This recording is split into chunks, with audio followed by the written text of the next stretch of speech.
Welcome back, dear readers, for part 2 of our emotionally rich tale. The game of society and sorrow intensifies. Elena Hartley is being courted by the calculating Mr. Avery Grant, who offers the safety and status Nathaniel sacrificed her for. But a simple secret sketch, a tender portrait of the girl she once was, is about to obliterate Elena's hard-won composure, reminding her that his betrayal was born of weakness, not lies. The line between forgiveness and protection is blurring. The stage is set for a final catastrophic confrontation of pride and property.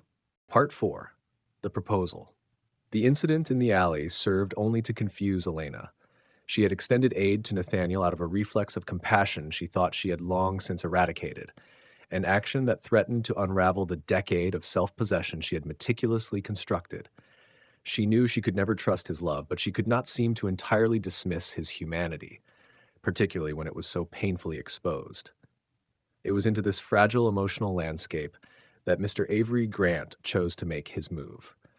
Grant, a man whose charm was as polished and predictable as his investments, requested a private meeting with Elena at her town residence.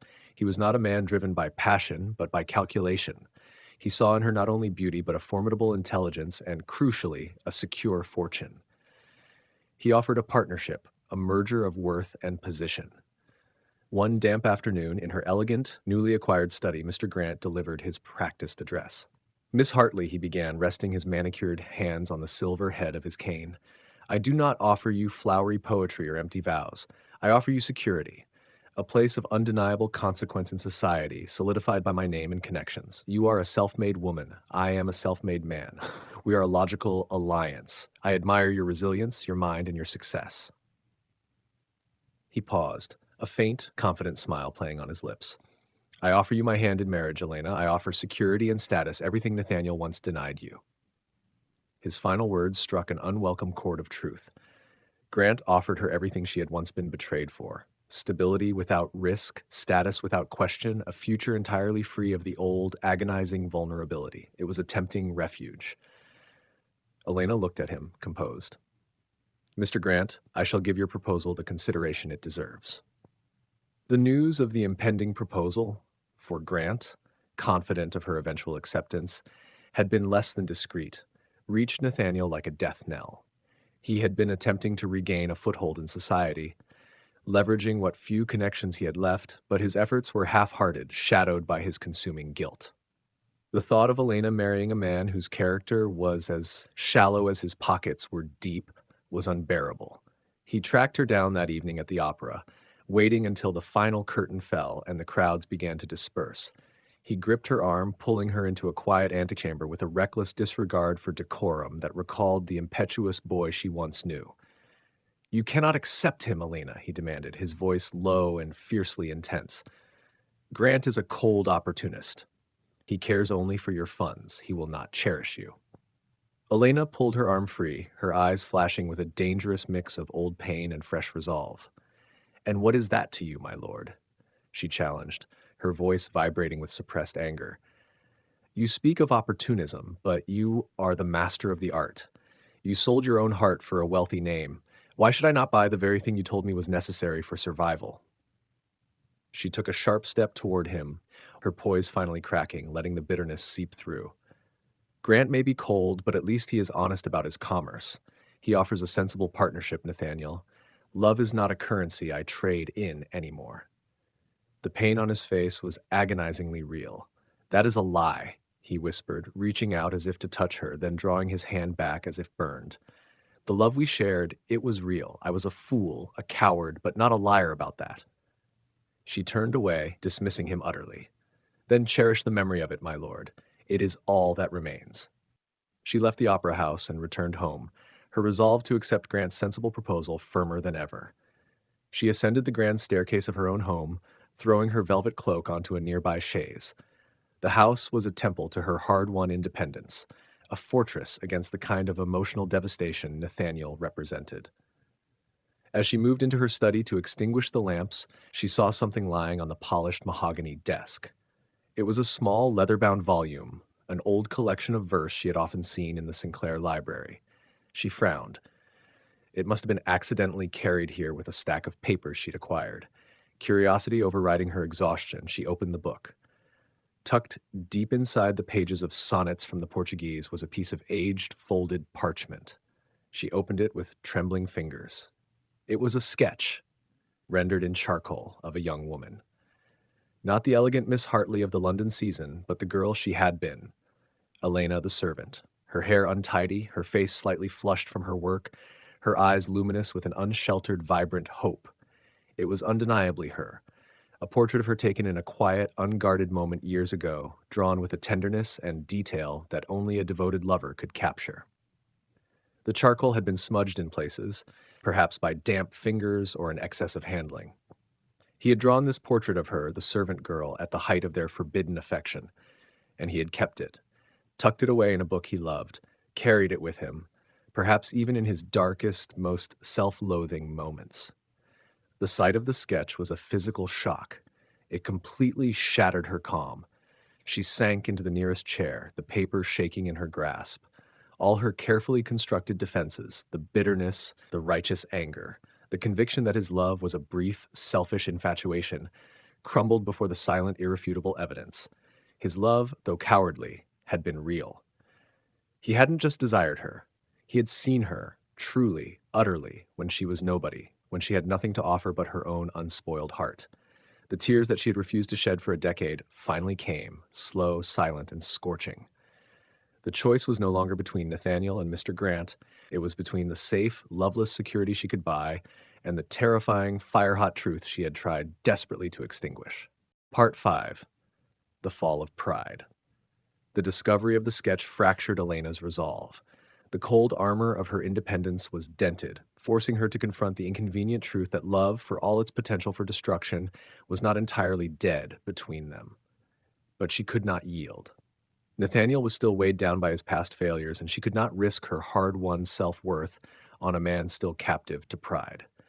Her opportunity to act decisively and on her own terms arrived swiftly. The London papers, with their usual brutal efficiency, reported the inevitable. Nathaniel's debts came to light. The Sinclair financial ruin, long masked by his mother's iron will and his late wife's dowry, was complete. The headlines screamed of insolvency, disgrace, and, most cruelly, the impending loss of the ancestral seat, the Sinclair estate. The estate was to be sold to the highest bidder to satisfy his most pressing creditors. For Elena, the news was not just gossip. It was a call to action.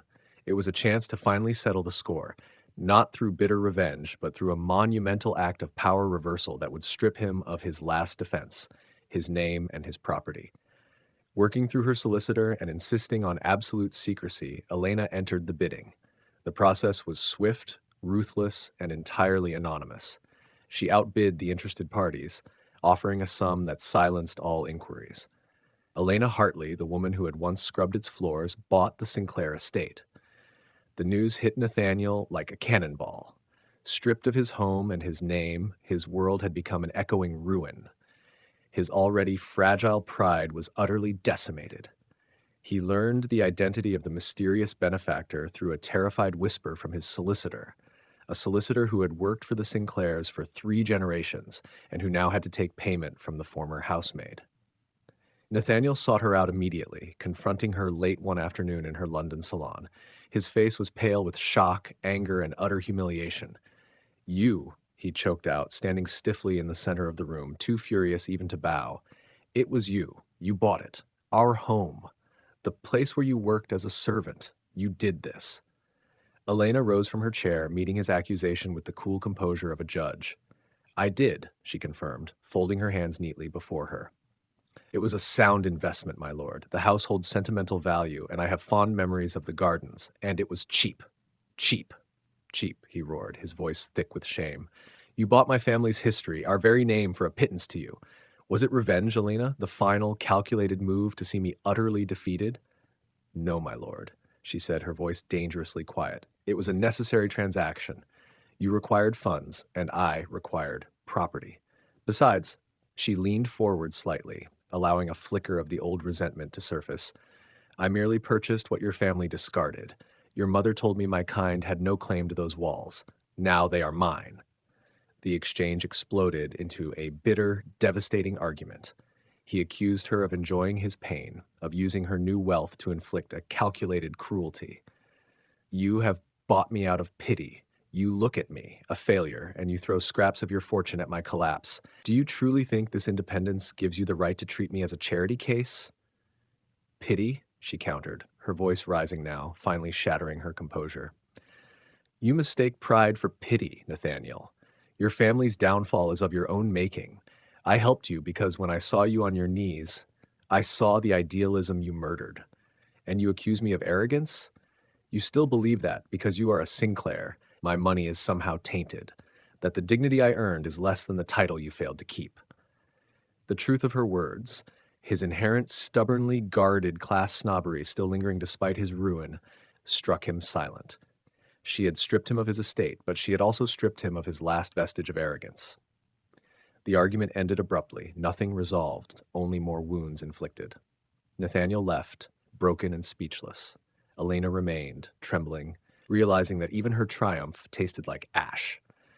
That night, a cold, dry wind whipped through the Sinclair estate.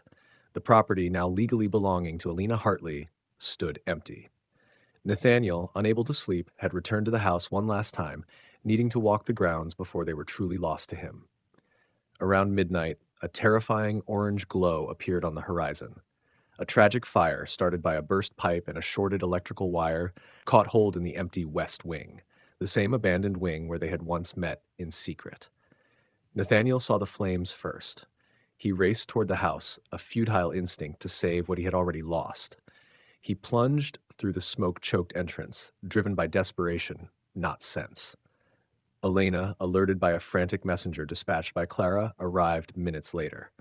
She saw the manor engulfed, and she saw Nathaniel's silhouette vanish into the black smoke of the old library. In that moment of shared peril, all pride, all class difference, all years of betrayal evaporated. The only thing that mattered was the breath and blood of the man she had loved.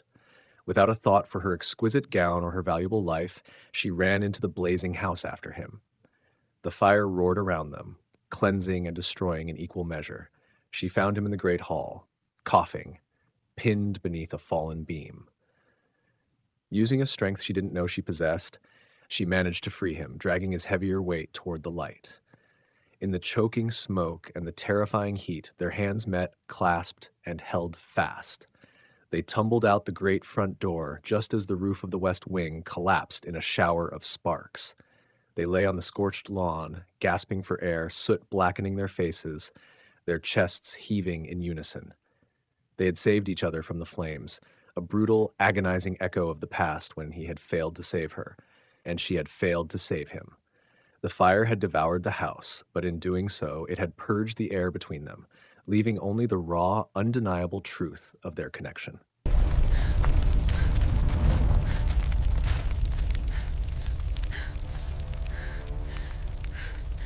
Part 6. He loved me once when I was no one. The dawn arrived, painting the sky in soft, bruised shades of violet and gray, but the light was cruel to the ruined landscape. All that remained of the magnificent Sinclair estate was a smoking, skeletal shell.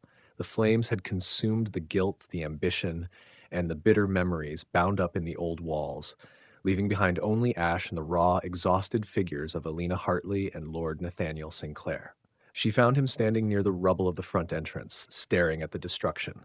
Both were alive, but utterly depleted, the soot on their faces mirroring the scars on their souls. Elena's elegant gown was ruined, clinging to her skin.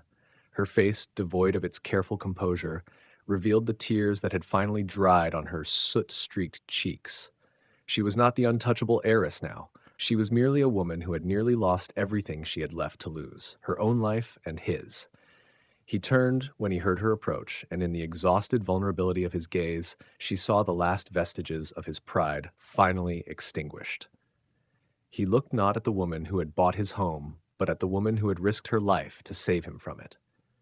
"Elena," he began, his voice a gravelly whisper, stripped bare of all artifice. "I deserve this. The house, the shame, the loss. It is a fitting end to the choices I made." He walked toward her, stopping only when they were mere inches apart, the heat of the smoldering ruins still warming the air behind them. He did not touch her, yet the intensity of his presence was overwhelming. But what I do not deserve, he continued, his eyes locked on hers, the sapphire depth now filled with agonizing honesty, is your compassion and your rescue. You stood here, victorious, and yet you ran into that hell for me. Why? She could only tremble, unable to articulate the mess of feelings, the enduring love, the stubborn refusal to see him die, the final, desperate need for the truth. Nathaniel did not wait for an answer. He confessed everything. The words poured out of him, a torrent of years-long misery. I confess the love never faded, Elena. Never. Every year I was married, I saw your face when I looked at my future, and I hated myself for my cowardice. I chose the path of least resistance, the comfort of my mother's approval, and the illusion of security.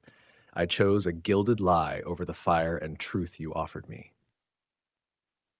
He reached out and gently brushed a streak of soot from her cheek, his touch feather-light. When you returned, radiant and unattainable, I wanted to hate you, but I could not. I could only see the magnificence you had carved out of my betrayal. I watched you rise, and I fell further, like knowing that I was the lesser human, the one who needed a title to feel whole, while you needed only your own strength. He swallowed hard, the final admission a physical wrench. The years I spent haunted by your absence, they were the price of my soul. I loved you once, when you were only a maid with nothing but your heart, but that heart was the greatest treasure I ever forfeited, and I threw it away for wood and stone and a name I couldn't even save. He stepped back then, offering her the space to deliver the final blow. I have nothing left now, no name, no home, and certainly no right to ask for your forgiveness. But I am asking, not for my redemption, but because I cannot breathe without you. Tell me what you will have me do. I will spend the rest of my days as a simple man, earning back the respect I lost, but I must know if there is a way back to you. Elena looked at the smoking wreck of the great house, the symbol of everything that had separated them, class, pride, and false security. It was gone, and in the destruction, a genuine clearing had been made. She understood now. He was no longer trying to earn her forgiveness with grand gestures of pride or wealth. He was simply offering himself, the man, stripped bare, flawed, and finally honest. Tears sprang anew, but these were cleansing tears. She stepped toward him, placing a trembling hand on his arm. You bought my life at a cost I thought too high, Nathaniel, she whispered, her voice cracking with the strain of a decade. My dignity, my belief in love. She looked directly into his earnest, yearning eyes, the truth simple and sharp. You loved me once when I was no one. That was the love I treasured. If you can love me now, now that I am everything and you are nothing, not as redemption but as truth, then I am yours. His response was immediate, desperate, and utterly true. He crushed her against his chest, holding her with the fierce, protective strength that had been absent 10 years prior. He didn't promise wealth or titles. He promised only himself, and the truth they had salvaged from the fire. They did not rebuild the great house. Instead, they sold the burned-out shell and used the remaining funds to purchase a small, simple property in the country, a home of their own making. They rebuilt what was lost, not in titles or wealth, but in forgiveness, a foundation stronger than any stone. Elena's fortune ensured their comfort, but Nathaniel ensured their happiness, working the land, using his intelligence and resolve for a purpose far more meaningful than social standing.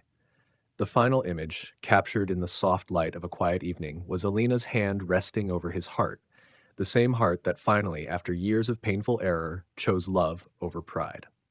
It was a heart that beat now only for the woman he loved, the woman who had transformed from a forgotten servant to the powerful, forgiving mistress of his soul. Everything is gone, Elena, save for this truth. I have loved you fiercely. The fire cleansed them both. The Sinclair estate, a symbol of class, pride, and painful memory, is now nothing but ash, leaving Elena and Nathaniel exposed, vulnerable, and finally, unequivocally honest. He had loved her when she was no one, and now, standing in the dawn, with his pride fully shattered, he can love the magnificent woman she has become, not out of redemption, but out of truth. They found their second chance, not in the dusty relics of status, but in the raw, rebuilt foundation of forgiveness, a love born not of fairy tales, but of fire. Thank you, dear readers, for sharing this intense and passionate journey with us. Did Nathaniel earn his forgiveness? Did Elena make the right choice? We want to hear your thoughts. Please like, subscribe, and leave a comment below to tell us what part of this heart-wrenching romance stole your breath.